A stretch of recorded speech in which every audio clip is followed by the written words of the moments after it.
Hai anak-anak, selamat pagi. Jumpa kembali bersama Miss Nova dalam pembelajaran tematik tema 4, berbagai pekerjaan, subtema 3, pekerjaan orang tuaku, pembelajaran 4. Mari anak-anak kita belajar bersama. Namun sebelum kita memulai pembelajaran, alangkah baiknya kita awali dengan berdoa ya. Kita berdoa bersama di rumah. Doa dimulai, doa selesai. Adapun tujuan pembelajaran 4 di hari ini, yang pertama mengidentifikasi sikap tokoh yang sesuai dengan sila ketiga Pancasila, dan yang kedua membuat peta pikiran berisi pendapat tentang sifat tokoh dalam cerita. Pembelajaran 4. Ayo berpendapat. Pak Dika adalah seorang kepala desa. Setiap hari Pak Dika pergi ke kantor kepala desa untuk bekerja. Sebagai seorang kepala desa, Pak Dika bertugas memimpin desa, mengayomi warganya, serta memberikan pelayanan kepada warga di desanya. Pak Dika merupakan kepala desa yang arif dan bijaksana sehingga ia disukai oleh warga di desanya. Pernahkah kamu mengunjungi sebuah kantor desa? Kantor desa dipimpin oleh seorang kepala desa. Kepala desa merupakan pimpinan tertinggi dari pemerintah desa. Menurutmu, sikap-sikap apa saja yang harus dimiliki oleh seorang kepala desa? Nah, kita akan membicarakannya di pembelajaran 4 ini. Mari anak-anak siapkan bukumu dan alat tulismu. Ayo membaca. Mengidentifikasi sikap tokoh yang sesuai dengan sila ketiga Pancasila. Seorang kepala desa harus memiliki sikap-sikap baik yang dapat menjadi contoh untuk warga desanya. Seorang kepala desa juga harus mampu menumbuhkan rasa persatuan dan kesatuan dengan tidak membeda-bedakan warganya. Kepala desa juga harus mampu membawa warganya menuju kehidupan yang lebih baik agar masyarakat di desa hidupnya lebih sejahtera. Nah, anak-anak, mari kita membaca halaman 99 dengan judul Gotong Royong Mempererat Persatuan. Gotong royong mempererat persatuan. Seni dan budaya menjadi bagian tidak terpisahkan dari masyarakat Desa Bandung Rejo, Kecamatan Ngablak, Kabupaten Magelang, Jawa Tengah. Dalam setahun, desa ini paling sedikit mengadakan 5 festival kesenian tradisional. Semua warga terlibat dalam gelaran tersebut demi membangun semangat gotong royong. Pujiono, Kepala Desa Bandung Rejo, mengatakan mereka ingin melestarikan sekaligus memupuk rasa persatuan dan kebersamaan melalui festival seni dan budaya ini. Desa ini pun dinobatkan sebagai Desa Pelestari Seni Budaya di Indonesia oleh Kementerian Kemendikbud dan Kebudayaan atau Kemendikbud.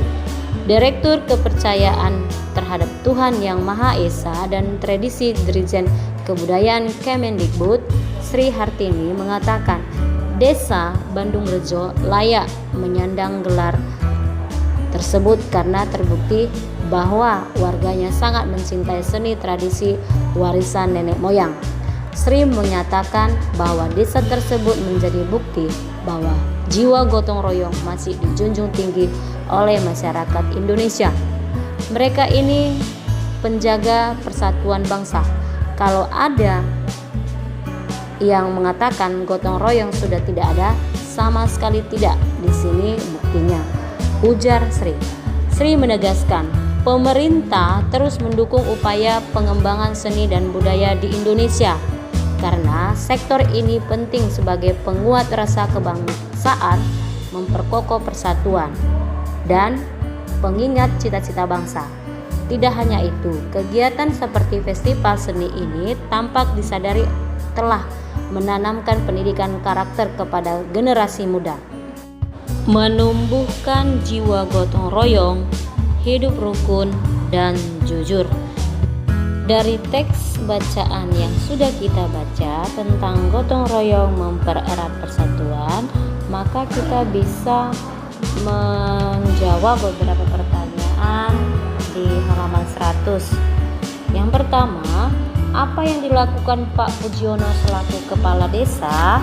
Yang ingin dilakukan Pak Pujiono selaku kepala desa, yakni ia ingin melestarikan dan sekaligus memupuk rasa persatuan dan kebersamaan melalui festival seni budaya. 2. Apa saja manfaat kegiatan yang dilakukan Pak Pujiono dan warga? 4. Yang dilakukan oleh Pak Pujiono dan warga dalam mengadakan festival seni tradisional adalah untuk memupuk rasa persatuan dan kebersamaan antar warga masyarakat yang ada di Desa Bandung Rejo. 3. Apakah kegiatan Pak Pujiono dan warga menunjukkan pengamalan sila ketiga Pancasila? Ya, jawabannya nah, karena bunyi sila ketiga yaitu persatuan Indonesia, yang dimana semua masyarakat harus saling bergotong royong dan bekerja sama, sehingga memupuk rasa persatuan dan kebersamaan antar masyarakat. 4. Apa yang kamu lakukan untuk mengamalkan sila ketiga Pancasila dalam kehidupan sehari-hari? Yang dapat dilakukan dalam kehidupan sehari-hari yakni saling bekerja sama membersihkan rumah bersama ayah, ibu, kakak, dan adik. Ayo menulis. Membuat peta pikiran berisi pendapat tentang sifat tokoh dalam cerita. Nah, anak-anak, kalian bisa kembali membaca teks gotong royong mempererat persatuan dengan saksama. Kemudian akan membuat peta pikiran yang ada di halaman 100. Peta pikiran yang berjudul Gotong Royong Mempererat Persatuan. Yang pertama, lokasi. Lokasi pada teks tersebut adalah di Desa Bandung Rejo, Kecamatan Ngablak, Kabupaten Magelang, Jawa Tengah. Dan yang berikut, tokoh yang terlibat dalam teks tersebut adalah Pak Pujiono selaku sebagai kepala desa, warga desa, kemudian Sri Hartini adalah sebagai Kementerian Kemendikbud. Kemudian pesan moral yang dapat kamu tiru adalah agar kita saling bekerja sama dalam perbedaan sehingga menumbuhkan rasa persatuan dan kesatuan antar sesama sehingga terjadi kehidupan yang damai dan tenang. Lalu manfaat dari gotong royong adalah yang pertama, menumbuhkan rasa persatuan dan kesatuan antar masyarakat. Yang kedua, memudahkan pekerjaan sehingga cepat selesai. Lalu nilai Pancasila yang diamalkan yakni persatuan, mempererat persatuan dan kesatuan sesama sehingga terjadi kehidupan yang damai dan terdapat pada sila Pancasila yang ketiga. Cukup sekian video pembelajaran kita di PB 4 ini. Semoga bermanfaat untuk kalian yang belajar di rumah. Pesan Miss, tetap jaga kesehatan ya. Kita tutup dengan doa. Doa dimulai, doa selesai. Terima kasih, salam semangat dan salam sehat. Tuhan memberkati.